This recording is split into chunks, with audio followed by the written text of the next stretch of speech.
Ano na naman po yung mga requirements para makapag-apply sa ESC slot? So bago tayo makapag-apply sa ESC subsidy, ang isang estudyante kailangan enroll muna sa isang paaralan.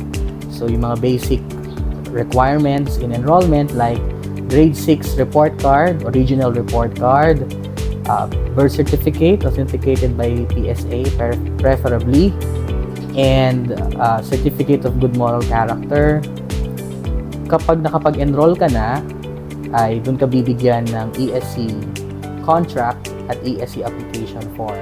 So, pipill upan nyo ng magulang at ng estudyante, and meron ding isang requirement which is proof of income na ipapaliwanag na lang ng principal or ng kung sino man ang naka-assign na mag-orient sa mga estudyante at sa mga parents on other requirements of ESC.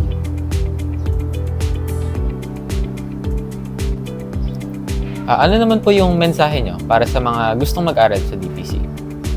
Una sa lahat, nagpapasalamat kami sa mga magulang at sa mga estudyante na interesadong makaranas ng pribadong edukasyon. Meron kasing popular belief that private education is expensive. But thankfully, may mga subsidy ang government like ESC. In other higher levels, meron ding voucher program. So itong mga government subsidies na ito ay malaking tulong para mabigyan ng pagkakataon ng magulang na makapagpaaral ng anak sa isang pribadong paaralan.